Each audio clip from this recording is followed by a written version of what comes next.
Hi, Sean Higgins here. And listen, you really want to load yourself up coming up in the last quarter of the year or the first quarter of next year. Start doing research.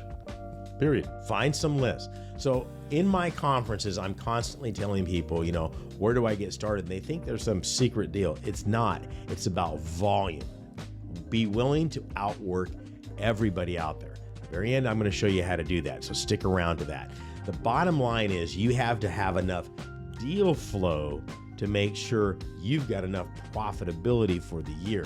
So part of the problem is I need to get a deal. Well, before you do that, you need to figure out how many lists do I need to look at? How many deals do I need to look at to get one deal? So let's just use an example.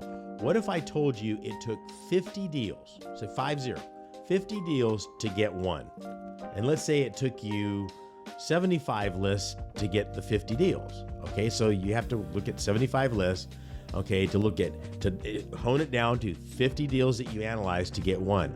There's your math. So if you're saying I'm going to average $60,000 per property and I want to make $120,000, well, you've got the math right there. 150 lists, 100 properties that you're going to evaluate. Of those 150 lists, they're going to whittle down to 2 deals. Okay, there's your math right there. So what's it going to take to make that happen? Now, I promise you something at the very end, and this is what I want you to do. Pick out 6 lien states, 6 deed states, and 3 counties within those states.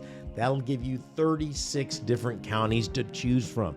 That way you'll have a plethora, big word, of liens coming in, lists coming in, deeds that you can start doing.